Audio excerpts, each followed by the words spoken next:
Today is day 2 in Reykjavík. Yesterday we did an excursion, so we didn't go into town. So today we're going into town. There is a free shuttle that will take us into town. It takes us about an 18-minute walk from the Hesgrima. Probably said that wrong, but the big church. So we're gonna go take it because it's a 40-minute walk into town from the pier. So it's 44 degrees outside right now. It is August 2nd. So if you're looking for a cool place in the summertime, I found it. So you can come over here and enjoy this cold weather. Yesterday it had a high of 58, but today's high is supposed to be 56. We'll see. Now when you come to the Reykjavík port, if you come to the one where we're at, there's 5 different ships here yesterday. So depending on where you come into, you gotta go down this hallway, then take a right, and there's a parking lot there that the tour buses will pick you up. They got taxis in there. Taxis will take credit cards, so you don't have to worry about cash. Most places in town will take credit cards. Pretty much everybody here speaks English and Icelandic, so if you don't speak Icelandic, there shouldn't be any issues getting around here. But we'll figure out where that free shuttle's at. Hopefully there's room for us.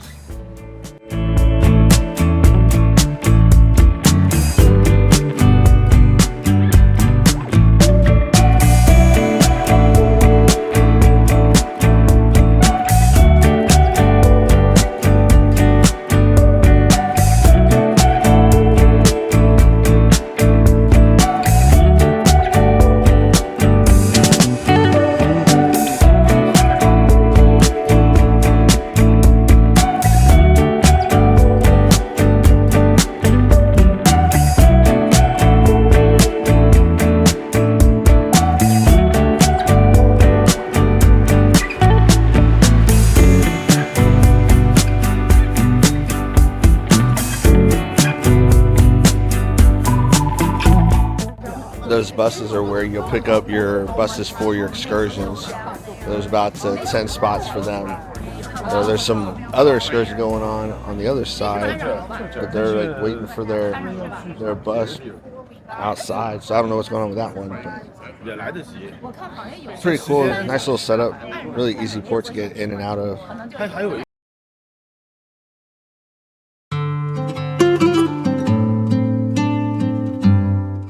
So we just got dropped off in front of the Opera House. So we're gonna go over to the church, walk around town a little bit, then we're gonna go and catch a lava show. I bet that's gonna be hot.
it to Hallsgrima. I know I'm probably saying that wrong, so I apologize. But it's pretty big. It's bigger than I expected it to be. It's pretty cool. And you got the statue of Leif Erikson over here. It's right downtown, and you got a straight walk. You go down what they call Rainbow Road. A lot of shops and stuff down there as well. So it opens at 9. It's like 8:25 right now and about 44 degrees. So we're not going to stand outside. We're going to keep moving just so we can stay warm. We'll see if we can come back. We're going to try and catch a lava show. So that's our big hit point, is trying to get over there for that. So let's go check out some more of Reykjavik. Isn't that cool?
We learned something interesting about Reykjavik yesterday. So it makes up almost 2/3 of the entire population of Iceland.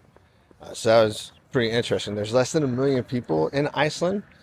So, and they have a book that dates back to the beginning of Iceland. And our tour operator yesterday, she looked up on this book how she was related to the driver.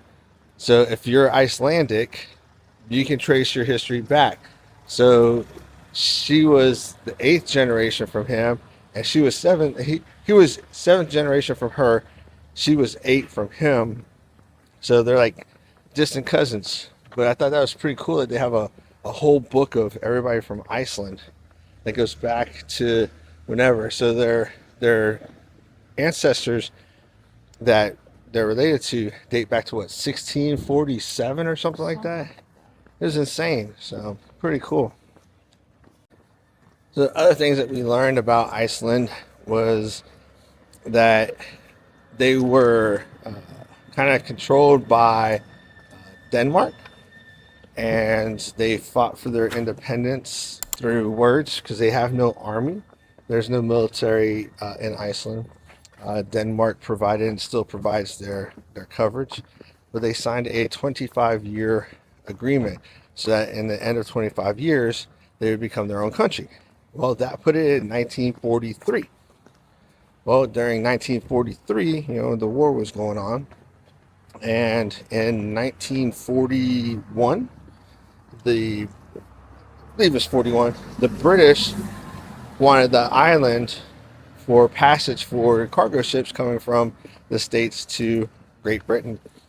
So they sent 60,000 soldiers here, and at the time there was 100,000 people was their population. So it was almost double their population here. And then after the war, the Cold War started, and they were afraid that Russia was going to take over, so they joined NATO. So that's how they got introduced to NATO. And then part of NATO was to allow them to put a military base here. So the United States put a naval base here, and it was here until 2006. And before the World War II intervened, Iceland was a very, very poor country. They were living in like mud huts, if you will. They would take stone and then put grass between it and then stone. And she said none of them exist anymore because they're all biodegradable. So thought that was pretty interesting too. So it's just a unique way of life around here. And then they started making houses out of concrete, and that's just kind of what they do now. Is most of their houses are made out of concrete. Another interesting thing about Iceland is part of their taxing system.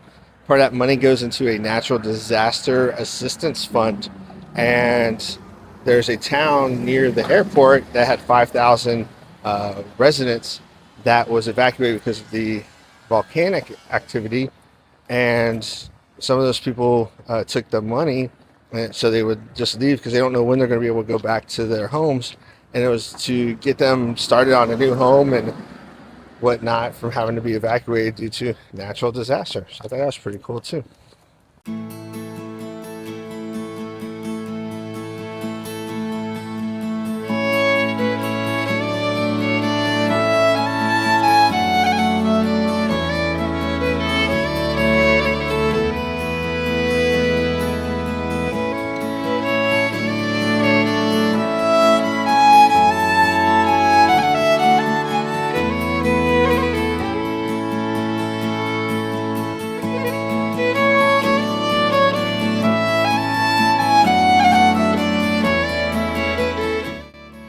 So when they were trying to get Iceland to join NATO, they were kind of iffy about doing that because, to be part of NATO, you got to put something into it. So the naval base was the put into it. And they didn't want the naval base.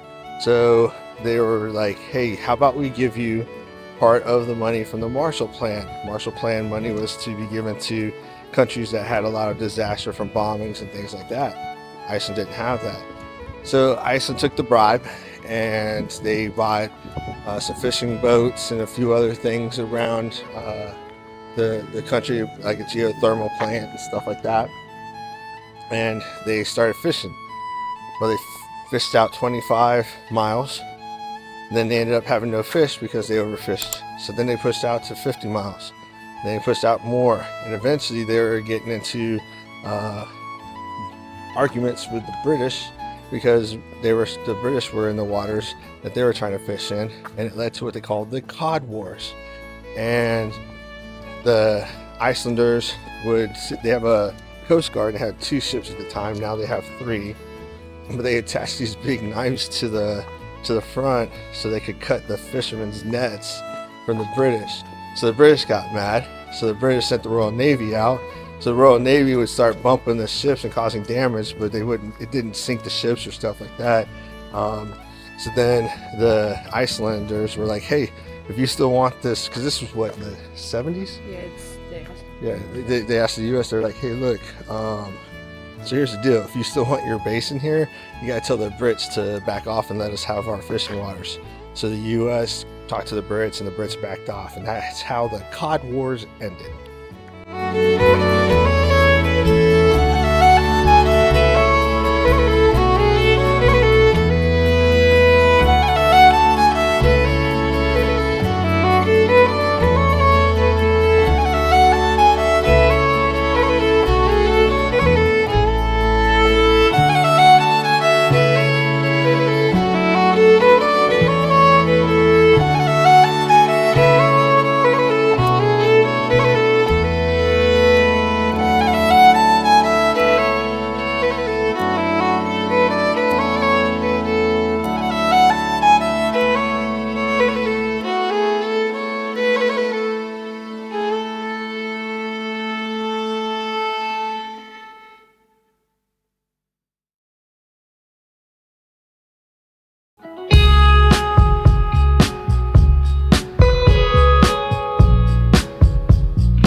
This house was built in 1761 to 1771 and served as a prison until 1813.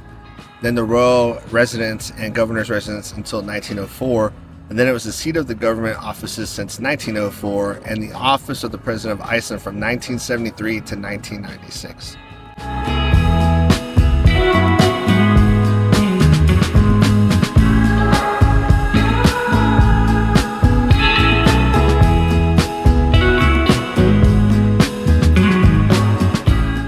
Across from the old residence is the shopping district, complete with, you got it, another H&M. These places are everywhere. They're like Dollar Generals, everywhere.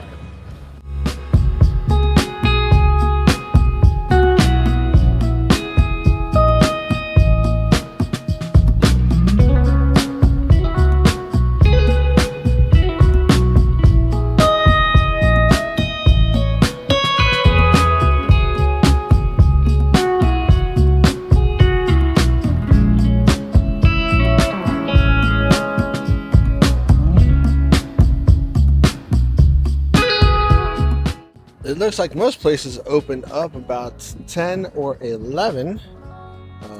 So we're like 2 hours away from them opening up. So it's nice though. You can walk around without a bunch of crowds.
So you have time when you're in Reykjavik, you can come check out the Viking Museum.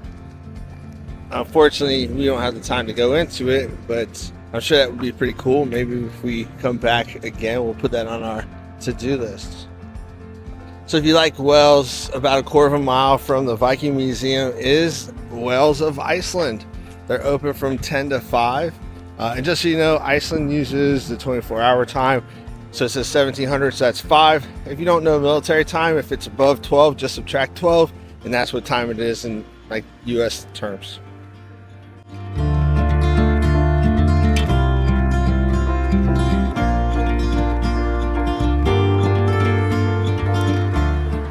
So was James Bond Icelandic?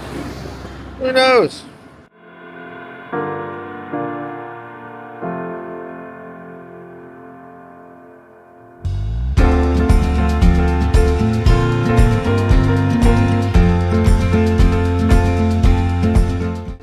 You won't believe who we ran into here in Iceland. Are you ready? You may know him from the sitcom show Seinfeld. Meet Kramer.